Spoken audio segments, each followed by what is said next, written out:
Hey guys, welcome back to another episode of Strip by Sia, your podcast for strippers, sex workers, and all the fancy naked people in between. I am your host. My name is Steph Sia, aka or formerly known as Kimchi on the stage, no longer dancing because of COVID. I'm a content creator. I do sexy things and teach at pole studios. Yeah, that's me. But this episode is obviously not about me. I am very, very, very excited to reach out and invite Angela from the Striptease Agency onto the show today. She is dialing in all the way from Sweden? Denmark? Yeah. Sweden. No, Sweden. There you go. I'm in Gothenburg, to be exact. There you go. Welcome, Angela. I am so excited to chat with you today. A lot of our listeners are also very, very, very excited to know about this stripper agency that you manage and recruit girls from all around the world to dance at fabulous clubs all around the world. Now, when I say all around the world, you literally are in Europe, you're in Guam, you're in the States, you're in Tokyo, you're in Paris, you're everywhere. Yes.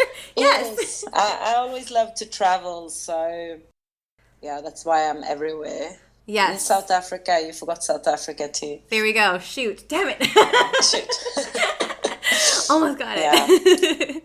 But I wanted to introduce Angela on the show. She's a great resource, especially if you were ever considering, when the world slowly starts to open up again, in terms of dancing abroad. So it's a big, big topic. A lot of listeners are very curious about this, how it works. We're going to get all right into it. But Angela, can you tell the audience what you do, who you are, in your own words, on your own terms? I just used whatever I found on your Instagram, so.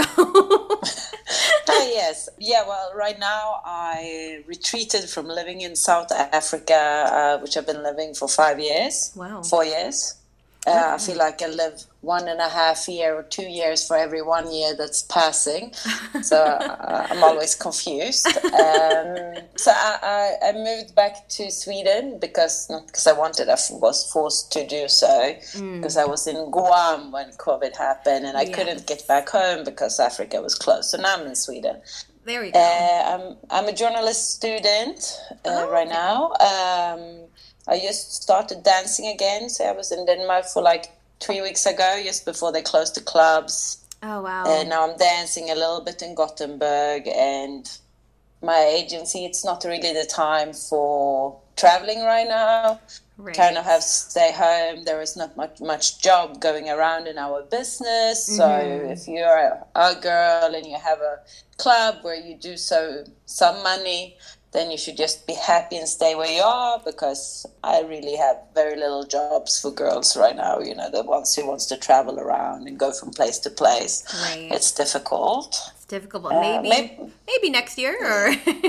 Maybe next year. Next year I think it will be much better. I think so. I hope so. Fingers crossed.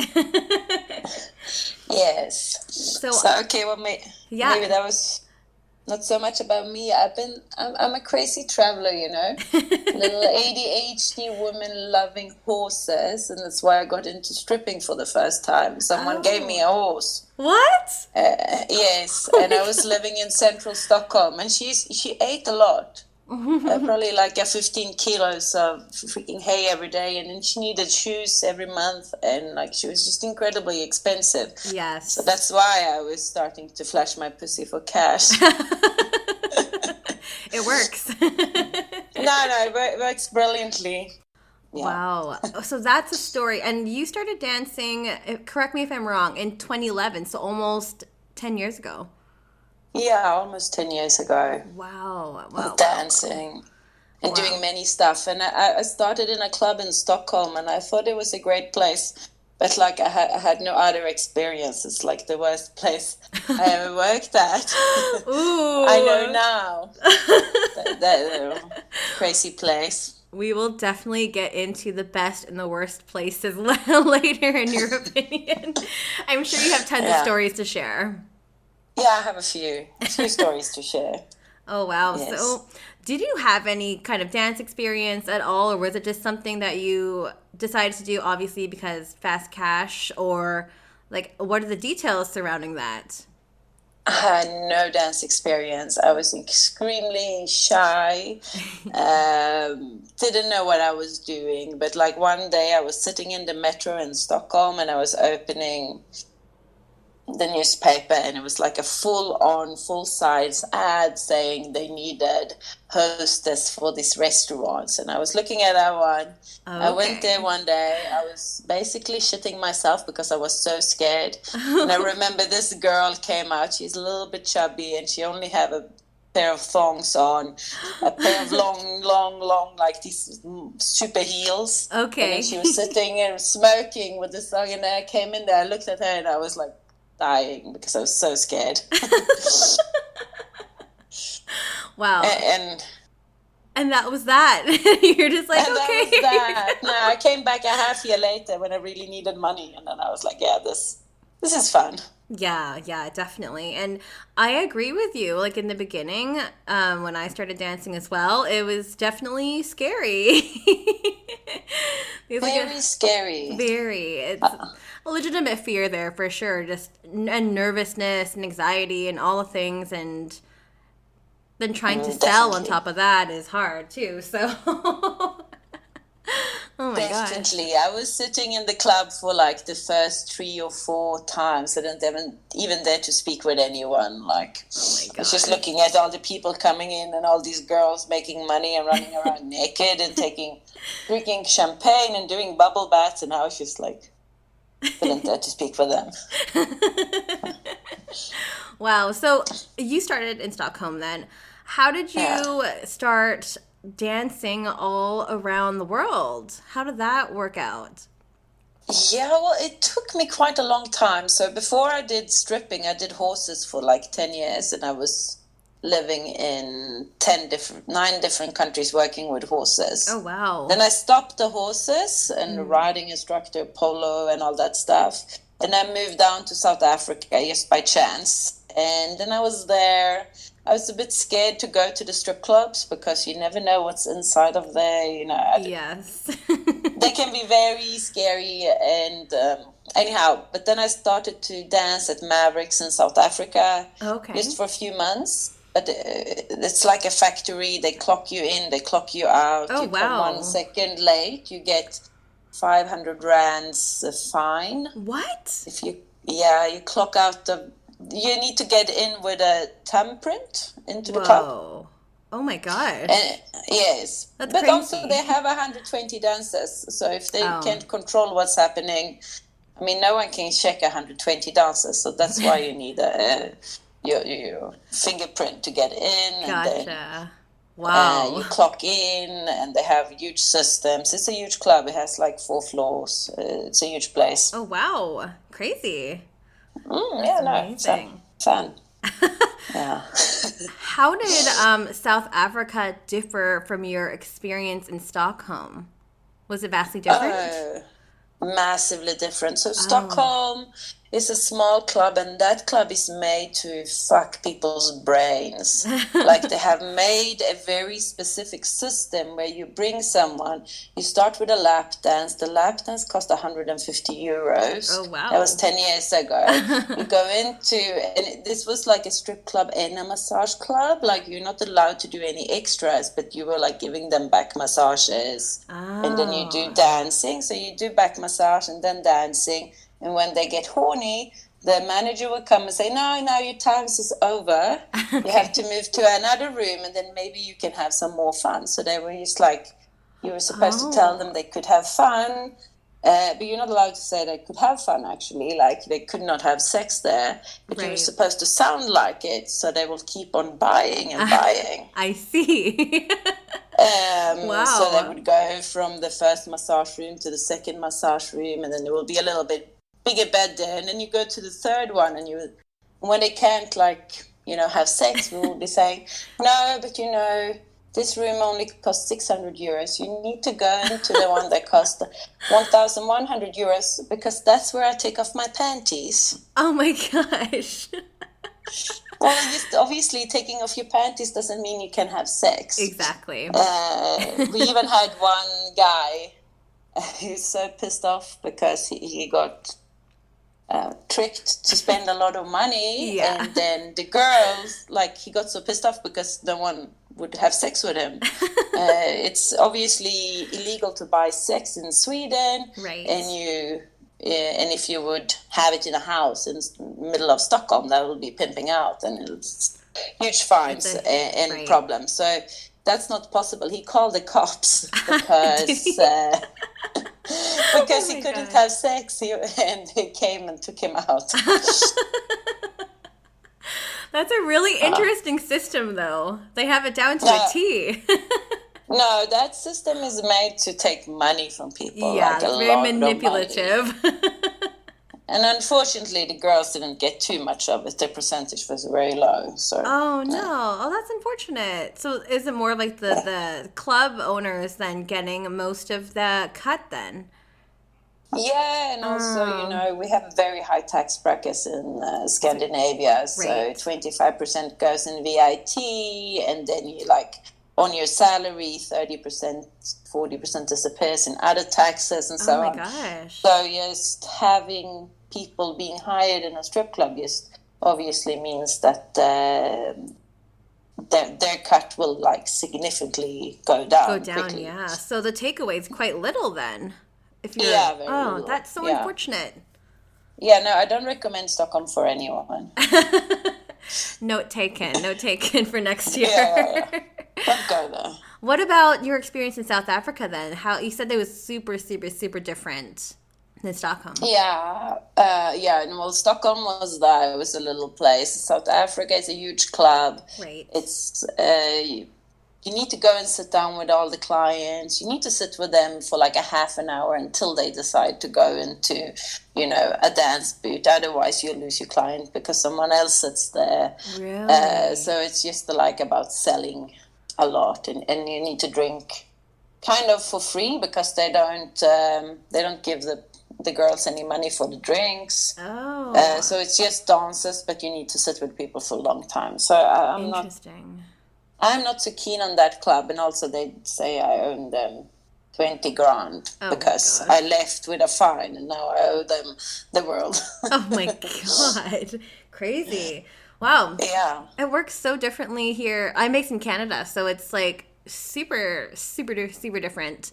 The way that we like to do freelancing or VIP is just minimal talking, just let's go to the room right now and start giving dances. And it's full nudity in where I am in Canada. And some clubs here have touching is allowed for some clubs. Some of them are not allowed. So lots of different air dances and stuff too. But then the DJ or the club will get a cut, and then if you're on stage, the agency will get a cut of that as well. But we keep most of it. But then the prices sounds a lot lower than what Europe is charging. Ours is $35. So. Sweden has very high prices in general. But I think one thing I think is interesting is that a table dance in South Africa costs more than a lap dance in England. What? Oh my gosh. I went to Aberdeen. Okay. Oh yeah, Aberdeen in Scotland, and they're one non-touch lappy, one song only costs £20. Right. And if you go to South Africa, a table dance, it will be naked, but you can't touch, would be, the same price, but you're in South Africa and everything is half price there. So, the world of stripping is just very different from so many places around the world. All clubs are different. All clubs are different. So if you want to be a traveling dancer, you must always be you need to, just follow the flow in the club where you are, and just always just reevaluate how you do things and what you do. And you cannot hang into this, we did this in my club over here, because all of them will be different. Right. And I see a lot of girls, they get problems there because they learn one way, and then that's the way it's supposed to be, and then it's just very difficult to change, Right, yeah. Some people just get so ingrained with one way that they have been taught or one way they've been doing things for, say, years, and then they go somewhere new and they're like, nope, this is not how we do things here. Exactly. You're not allowed to do that, but I was allowed in this club. Yeah, but it doesn't matter. It's a bit of a surprise sometimes, but Yes. glad you mentioned that. I also want to talk to you about champagne rooms, just because we don't have that here in Canada. And I know some clubs in the States have that, but in Canada, that's really not a thing. So, if you want to explain to our listeners what a champagne room is and how that system works, that would be awesome. Well, it really depends on where you are, though. So, Okay. like, if you were in that club where I was talking about in Stockholm, like all of these rooms, we would always try to sell champagne because, you know, you must upsell all the time. You don't go into a room not selling champagne. So you're in one of these rooms and you will say, oh, but I get so horny of champagne. I need some champagne. You know, I always get happier when I'm drunk, and that champagne is alcohol free. But but you know, what they don't know, they don't know. And when they notice, it's too late anyhow. And like in South Africa, it's very difficult to sell champagne because you don't drink champagne. It's not a part of the culture. You go to Switzerland and you work there, and you will actually drink more champagne in 2 weeks than you have ever done completely in your whole life. That's how much champagne you drink. Wow. But then that's by the tables, you know. It's not like a room. You just drink it by the... and then in other places, like you go to Denmark, if you want a VIP dance, where I used to work in this one club in Copenhagen, which is an amazing club. So there you can only buy a non-touch dance. Or you have to take the VIP package, which is a touch dance and a bottle of champagne and free alcohol for the guys in the booths. And also, like, when you give guys free alcohol, that they'll lose their mind. I kind of I like to make them drink tequila. Lose your mind, lose your wallet. Lose your mind, lose your wallet. That's pretty free good. Alcohol. It's a good thing for a strip club when they give them that. So then, for sure, lose their mind, lose their wallets. Interesting. So is it, I guess what I'm hearing is it's almost like a menu based, but also depending on the club, depending on the country too. Yeah.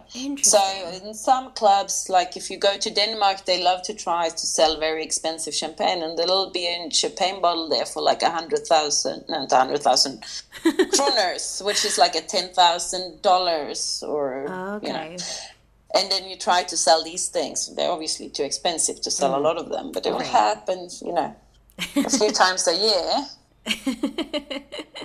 Wow, that's crazy. Like, it's so different. Like, here, it's just super casual. It's just, there's a bar, guys will go to the bar, they'll buy their drinks, and then they'll buy their lap dances, and a lap dance is the only thing you can really offer them. Yeah. So I think, like, if you really want to earn a lot of money in a strip club, like, the strip club needs to have a way of upselling, and I don't see that a lot in many strip clubs. They are like, the girls go there, then they overspend time talking with them. Yes, and if you give your time away for free, the guys won't actually buy as many dances. So I was in this other club a few weeks ago. I got fired because I had an agency. Oops. You know, whoops. I had an agency. I was not allowed to work there. But anyhow, it's a really good club. It's beautiful. And they have made it like this. So it's like a no-touch club. It's very classy. And the girls are not allowed to sit down next to the guys if they're not drinking. Or like... So they can go there, ask them for a dance. The guys will go for a dance. And then if they want to sit and have company, they must buy the girl a drink. Otherwise, there's no company. Yes. And that means, like, the guys will be keeping on getting asked to go for dances. So they will go for dances. Their dances with, like, going quickly there. And then if they want more company, have to pay for it. There is no, like, talking bullshit for free with all these girls, you know? Yes. Sorry, keep going. Yeah, and when you build, like, the business up like that, then it rolls. It's like, it just happens stuff all the time. For sure. Yeah, that's like a big problem here in, like, North America. It's just like, okay, you're wasting my time. I'm not getting paid here. It's super frustrating. Super frustrating. It is. I hate that. Yeah, that's one thing that annoys me when I go to other clubs, because in Sweden we have the 5-minute rules. Like you can sit 5 minutes and then you have to fuck off. If you sit longer, someone will come and get pissed off at you. Agreed. 100% agree. So we talked about Europe. You also dance in Tokyo, I think? Or at least you... Yes. Please tell us. I did dance in Tokyo. What is it like there? It's a difficult and different climate, and I was there just before COVID happened, you know, so there wasn't too many people in the clubs, but you can definitely make good money in Tokyo. The rich people are there. Yes. They can spend enormous amounts, but also I stopped the collaboration with the club I was working at because they weren't behaving correctly to the girls, and And I try to go to the clubs myself just to see what kind of people I'm working with, you know. Yeah. There's a lot of assholes in this business and shady people. And then, they were shady. So I decided not to work with them. And also, you have a certain bit of shadiness. Obviously, if you treat people okay, that is okay to have in a strip club. But if the shadiness and there is not enough money in that certain club, don't want to go there. Let's not waste anyone's time or my time or people's, mental health and good feelings and stuff like that. So for sure. So, oh my gosh. That's unfortunate. And what about Guam? Because you just were stuck in Guam for a little bit, but I mean, it's not a bad place to be stuck in. Actually, I was regretting myself so much. I had a few more weeks of my visa left, and I left the country too fast, and I came home to Sweden, and I sat in quarantine in a camper van on the outside, and it was freezing, and I was like, why did I leave this beautiful island? Yeah. Oh my gosh. No, I like Guam. Guam is a good play. It's so much fun. The military boys are hot. Yes. Score. Yes. Yeah, bonus. No, you need it. Me and my friend has this game of seeing who can get the most military uniforms. Did you win? No. She started 2 years before me, so I wasn't single when I was there. But then I was single, so I could get a few uniforms. Only one though. I got one uniform. It still counts. It counts. She has 3 of them. How are the clubs in Guam though? Is it much different than what you have experienced so far? Yeah, I like the clubs in Guam. I'm a person that likes to talk shit and mess around with people. And in Guam, I used to be on the stage, and then you can grab the people and you can slap them. And I used to spank them. And then I used to start to spank them. And then obviously their military friends wants them to get more spanked, right? So they would be tipping me to spank them next to their friends. And I like that. I mean, it's all up my alley. Oh, perfect. Yeah. I mean, it's quite a high level of intoxication. Girls are drinking quite a bit. They're having a party. It's like a proper party island. But not like the European party islands. This is quite still, all right. And then the clubs closes 2 o'clock, 1 o'clock, 2 o'clock. Oh, good. That's nice the whole early. island closes that time. And that's just perfect, because then you're it doesn't kill you if you have to work to 6 or 7, Right, yeah. Yeah, that's right, because in Europe, everything's open much, much, much later. And same with Asia, too. So, holy crap. Yeah. Yeah, it's hard. Yeah. Hard working those nights. Definitely. No. So, but they had a very, very tough lockdown, and then they had another very tough lockdown, which they're just coming up from. And I'm really begging that there's 2 clubs that already died. There's 3 left. Oh, no. And I really hope it will go well for them, especially because some of the owners are my friends, and I know the girls there, and so I really hope they will come back. I mean, they always have the military boys, and they always want to see tits and asses and have some fun. So yeah, You'll have a there will always never-ending be demand. the demand. Exactly. Yeah, the demand will always be there, but it's just the world right now is a big, big, big problem and a big, big mess. So, Yeah, definitely. Yeah. Okay, so like how okay, tell me about your agency and how you got this off the ground. Like it's so incredible to be working in so Yeah. many clubs all around the world. Yes. So first of all, I always been like a traveling freak. I mean, I've been in 40 something countries. I lived in 10. I Oh, worked wow. in well, counting the ones I lived in, I probably worked in like 15. Wow. And then I moved to South Africa because I was in Zambia working as a polo, not a polo instructor. I was working in a polo stable as a stable Oh. manager. I met a guy and then we were supposed to meet up in South Africa. Never came there. Ah. And so I was in South Africa. I fell in love with South Africa, and I was like, shit, how do I actually sustain myself here? I need an online business. And I started to Right. look into all these different options. And I was broke and needed money. And then I contacted the agency and I said, I don't want to drink. I want to earn some money. And here is like 2 weeks. I want to try another place. And she sent me to a place in Geneva. Oh, Switzerland. Yeah. And I don't know about what I don't want to drink part you heard, because she sent me to the biggest champagne place on the whole fucking world. It's like where you drink more champagne than ever.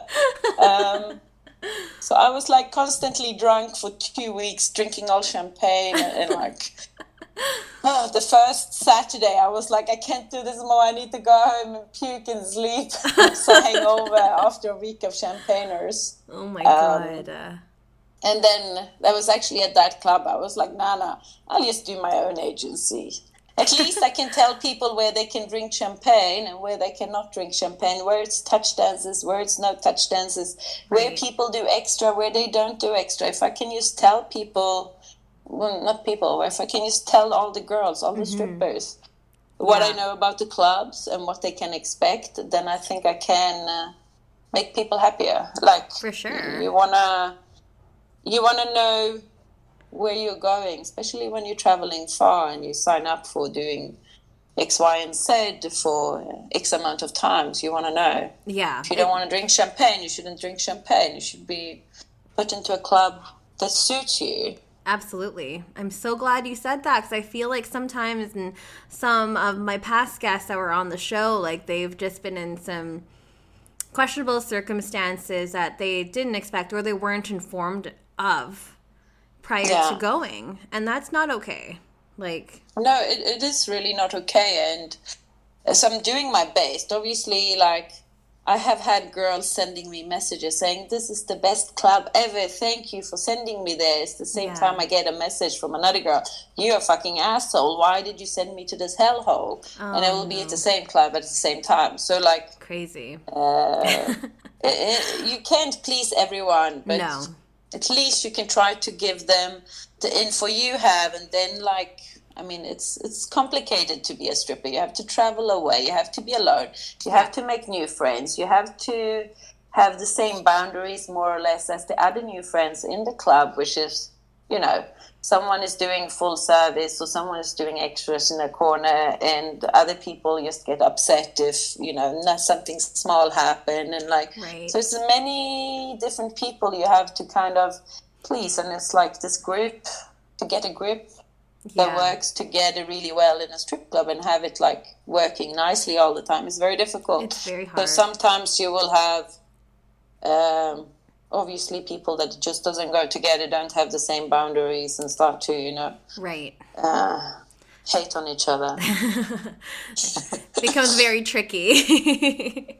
Yeah, so it's not like so simple to send people everywhere. You give them the information, but, you know, you're not really sure if it's right or not until you're there. Yeah, it's super subjective too, because you can give them all this information, but then once they get there, it just might not jive with them, or maybe they're not in a good mood that week or something. Like, there's so many factors that come into play. Or you decide you want to travel to the other side of the world the week after your boyfriend broke up with you, and then you come there, and then, you know, life life is not as fun as you wanted, and Right. get depressed and want to go home, or you start to fight with the boss. There's so many things. Or the boss is the fucking asshole. Yes. Which also happens, it's, yeah.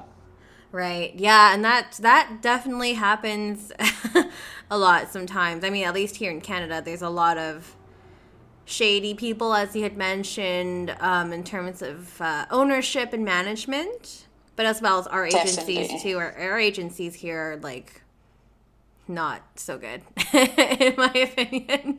So, Yeah. but Yeah, no, but it's difficult, because if you sit here and you be the agency, and like what I notice is most agencies are run by men. It's yes. like, have you ever set a foot in a strip club? Do you know what it is? Do you know la la la?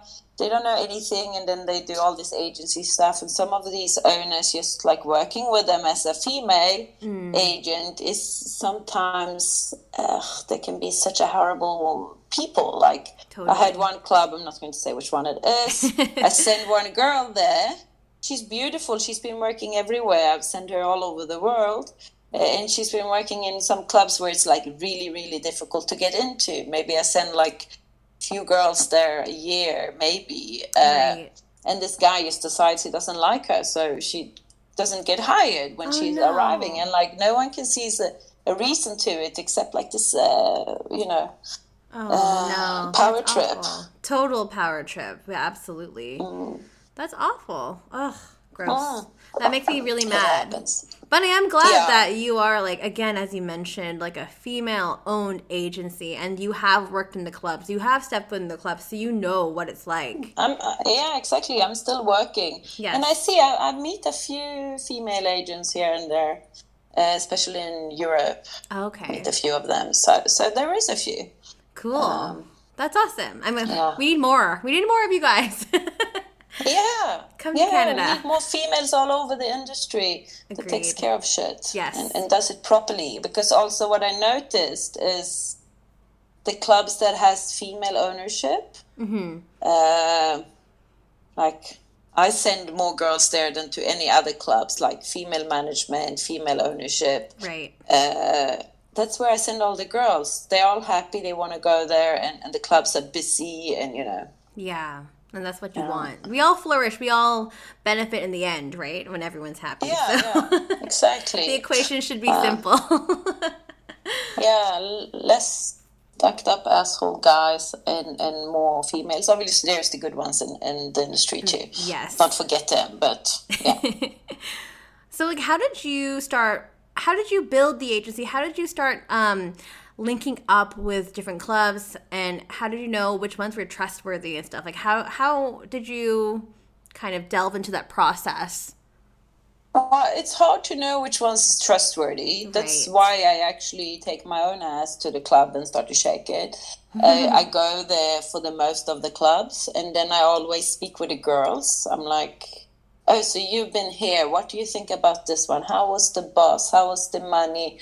La, la, la. And I ask them questions, and then I get like leads on clubs, and I follow them up. And sometimes I send a girl, it doesn't go very well.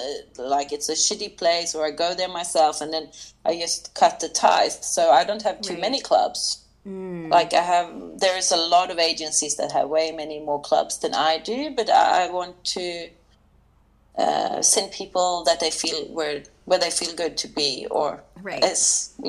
I want them to have some standards. Of course. Yeah. Standards are so important. Yes, It should be a very given. important. Yeah. Yeah, and so on. So like you drop the clubs when they're pissy, and when the girls are liking the clubs, then they're just filling up. Right. Yeah. Right. And how does that work in terms of accommodations and visas and stuff? Is that all on the girls that you send there? Is that on their expense? Like, how does that part work? Or is there like... Yes, Yeah. so I can't take responsibility for anybody traveling around the world. It's impossible. Like when you're a traveler, you need to take responsibility for yourself. So obviously you need to have an insurance, travel insurance, work insurance. You need to know what the fuck you're doing if you want to travel to like some places, but let's say you're in Europe, you're European, you can travel all over Europe. Yes. And most of the clubs are, they're made for traveling dancers. So they have like a few girls that lives in their town, and then it's mostly traveling dancers that comes to work for like a few months to a few weeks, Right. Okay, that makes sense. I also wanted to sorry, keep going. There's so many questions. No, just go on you. I have so many questions. So are these done in weekly, monthly, or a few months? Like what kind of increments are they usually done in? Or does it depend on the club? Does it depend on the country, the city, and whatnot? How does that all work? It all depends on the club and the city and the country and whatnot. So, like normally in Europe, the rule is you have to stay for 2 weeks minimum and work full time if you want to live in the accommodation. If you have your own accommodation and you're not a traveling dancer, obviously you have more freedom to set your schedule and so on. But as long as you're like in their accommodation, they want you to work. Right. That makes sense. And mostly that's what the girls wants to do also. Yeah. So I think like when the girls can work 5 days a week, 5 nights a week, and you work for a short time, then I think that's cool. But if you want to work for months and, like stay for a long time to save up money and whatever you do, I think it's good with 4 nights a week. But the clubs, they want to press it. Right, yeah, of course. Which is obviously... which is such a bad idea because I do never make more money because I work 6 nights a week than I do 3. Because if I do 3 nights a week, I'll be killing it those nights. And then, 5 nights or 6 nights a week and 1 month into the whole shebang, and you get like to be a pissy little bitch that just want to slap people. So it doesn't really increase your sales. It doesn't increase your money. It makes you more tired. Yes. Yeah, that sounds super exhausting. And plus, you mentioned earlier, like, what are the hours? Because you mentioned some clubs open till 5, 6, 7 in the morning. Like, what time do you start? This is crazy. It depends a little bit. So now, like, with COVID, it's been changing. Some clubs are closing at 10, or some clubs are closing at 12. I was in Denmark 3 weeks ago, and we closed at 12, which was... I didn't make huge money, but I made enough money for being happy after COVID. And then it was like 12 o'clock and I could like do shit after work, which was amazing. So it works out a little bit. And that way I like COVID. Closing earlier. Yes. No, but the clubs starts...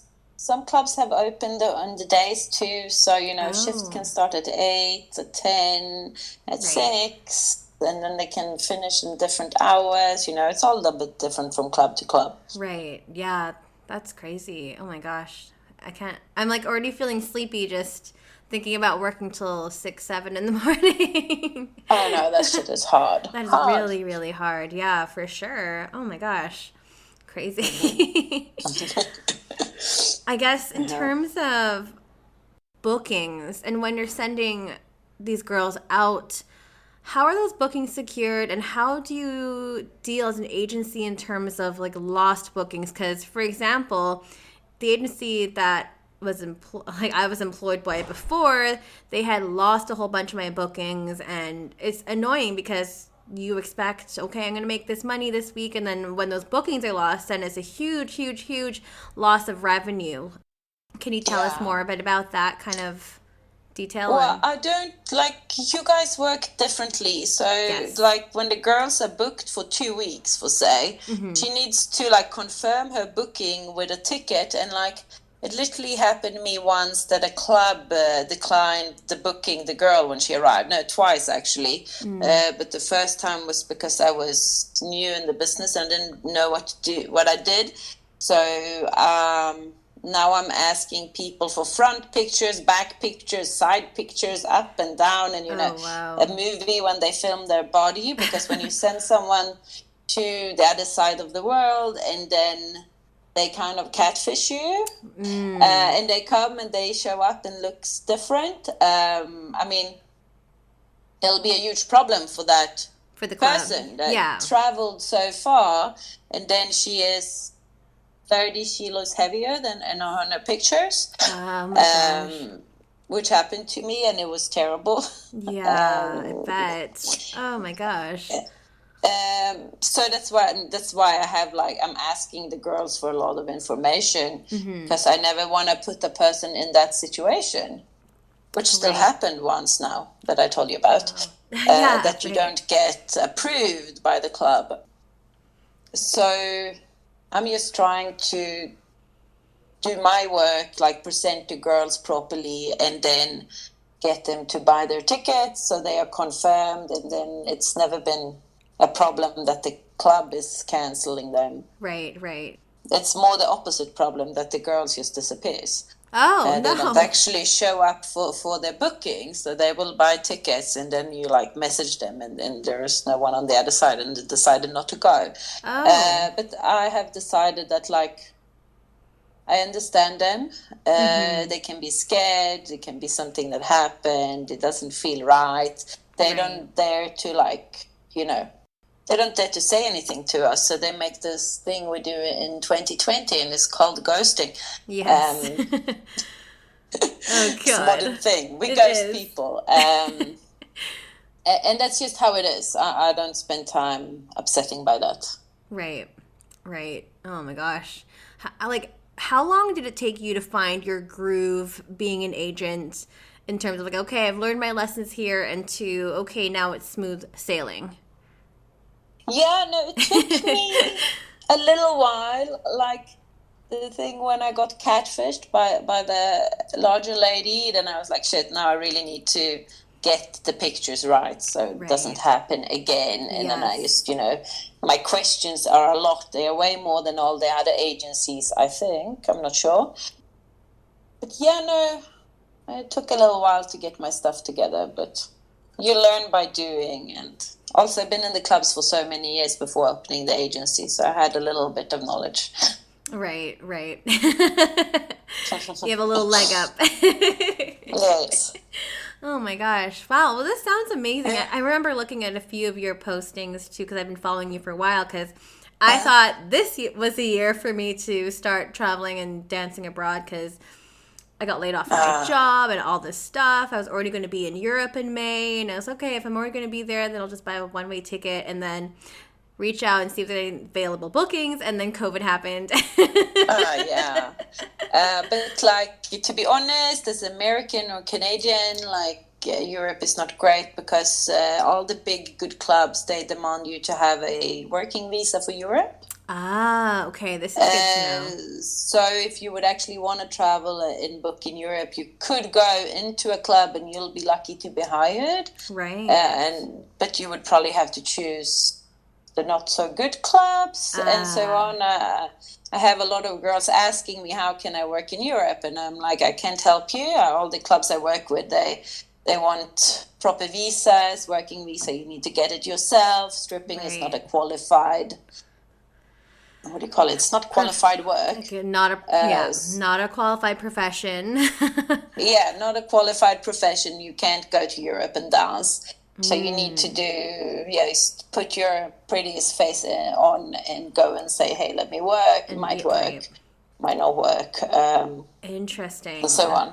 Good to know. Yeah. So if so for most of the girls that you employ, are they mostly European then? Yes, and it depends on a little bit which country and so on. But I work mostly with Europeans. A lot of Swedish girls and South European, Interesting. Good to know. Yeah. Good to know. Yeah. And there are a lot of questions here too, because there's questions that I wanted to ask you, but I guess we'll go into Q&A, because the questions that were asked were the same questions I had. Okay, well, let's go into the Q&A. Yeah, let's get into it. So if we were to be employed by the agency, is there a cost to it? Are there any hidden cuts and fees afterwards? No. Okay. Yeah. That's the answer. It's no. I like that because I was like, is this going to just be a simple no, or is this going to be a whole thing to it? Very cool. Okay. Is there any age limit to working abroad? Yeah, obviously. Some clubs only hire girls under 28. Some clubs only hire girls under 30. Some have 35 as the age limit. I'm 37 and I still look pretty young. So, like, if you have a good face and a good body and you don't look very old, then obviously you can be dancing as long as you're looking good. And it depends on what clubs you're at as well. Right. I think this misconception is that men only want young women, but like they are very cute and interesting in their young way, but like a grown-up adult woman is also very interesting and sexy and beautiful, and like that doesn't disappear if you don't let it disappear, you know? Right. No, definitely. Yeah, so it's good to have variety as long too. as you variety is really important. Like clubs with only 25-year-old blonde girls is not very interesting. You need to have like a range of all different sorts of humans in your club.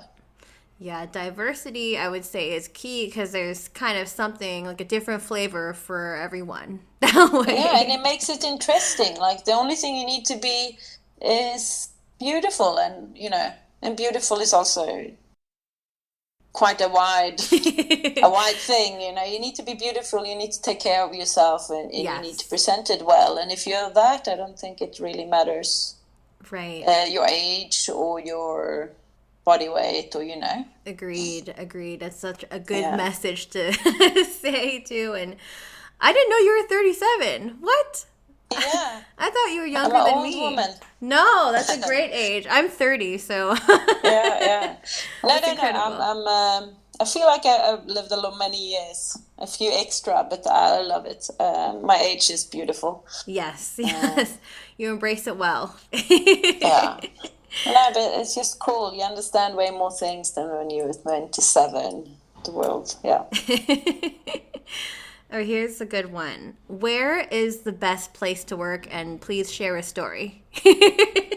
Oh, yeah, well, it depends on. Yeah, so my subjective. favorite island is obviously Guam. Mm-hmm. Share a story. Yeah, well, I told you about slapping around the guys there, all the military boys.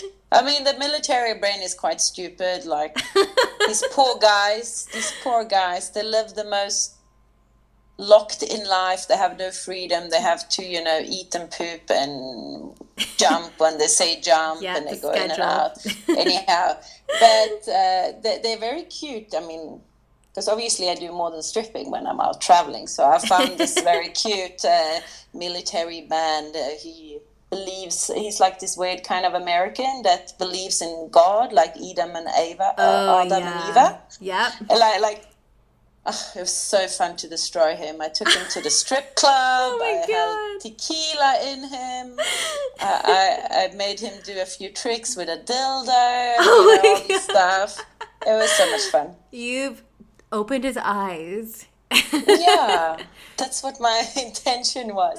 And then because it was COVID and he was quarantined because he sneezed once, literally, I had to like run there in the night and jump into his house and like hide there because his neighbors would go out and looking at him and call his officers when he was out walking on the side of his house. Oh my gosh. With his dog, they would still call, you know, his whatever they called on the top of him and tell him out. So I had to sneak in and out. It was awesome. Beautiful place. So much fun. That sounds like great. I can just picture it now. Oh my god. Sneaking in and out. This poor Christian man. Oh my god. He's probably so sheltered before too. He tasted him. Yes. I don't know how you could be sheltered and be a military for 15 years, but anyhow. And then they're hot also. He worked with jumping out of a helicopter and saving people in the ocean. So he was like, oh wow. Fit. Yeah, I was gonna say, I'm like, oh, do you have a picture to share? I don't think he would be very happy. No. We won't go there.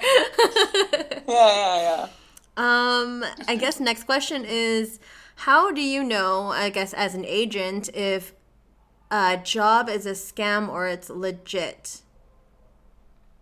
So Well, obviously you have to speak with girls. Yeah. Make sure someone has been in the club. You start to Google the club. You check in groups. You speak with girls. Then you go there, or you send someone there.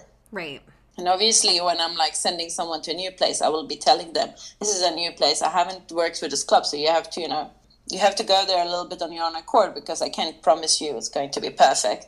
Right. And sometimes it works out and it's absolutely a great place. And sometimes they've been a bit shady and I paid people's tickets back home, which happens once. But yeah, no, you just have to trial and error. Yeah, trial and error, and I guess, as you said, reference check as much as you can. So yeah, reference checks. But strip clubs are not often brothels or trafficking places and so on, because that's not really how they work. It's really not the dark side of the sex industry. No, it's pretty open. I would say pretty open. People comes and goes and so on. So exactly. Yeah. Okay, so the last question is, what are some places to avoid? So I guess, what are the worst experiences you've had? What's the worst experiences? So, I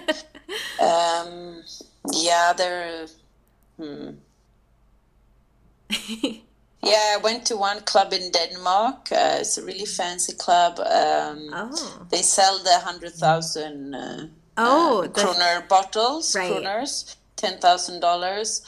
But it was so expensive, no one fucking set their foot in there. Didn't happen anything. I was like, avoid that place. There was some place up in the north of Norway, which they have these crazy guys running these strip clubs. Ooh. Norway's is a bit tricky. There's money there, but tricky places. There's definitely places to avoid, but right. I can sit and list them all.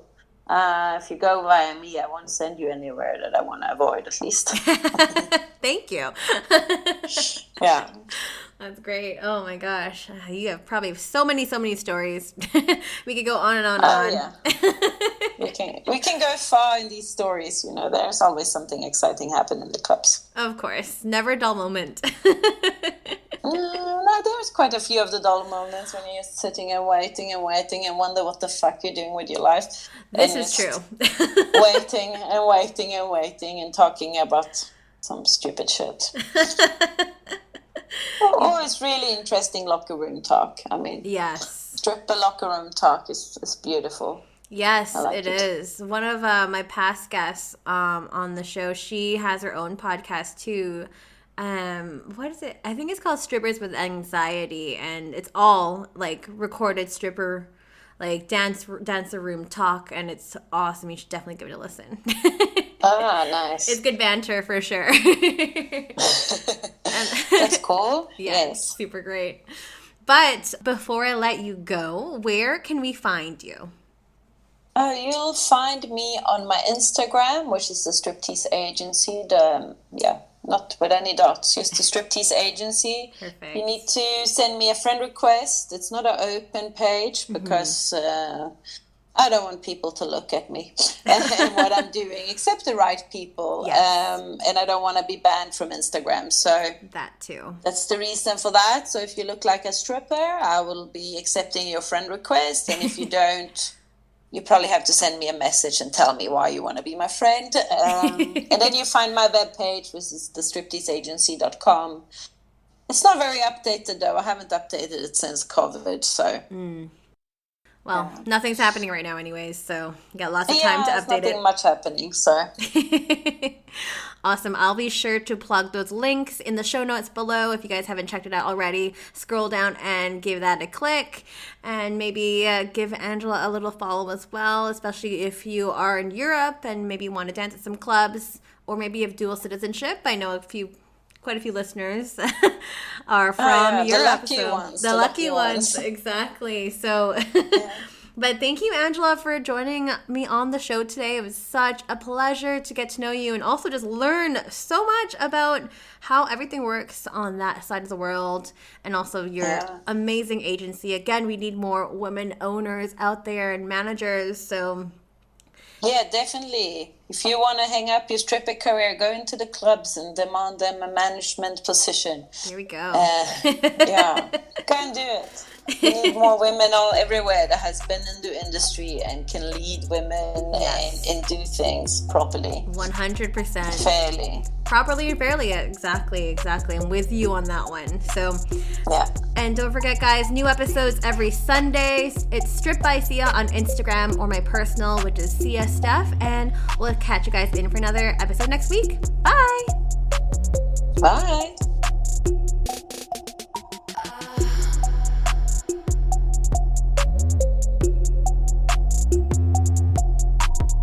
You're listening to Strip by Sia, hosted, produced, and edited by Steph Sia, artwork by Maria Bellandarama, music by Ted D, and photography by Ian Dabern.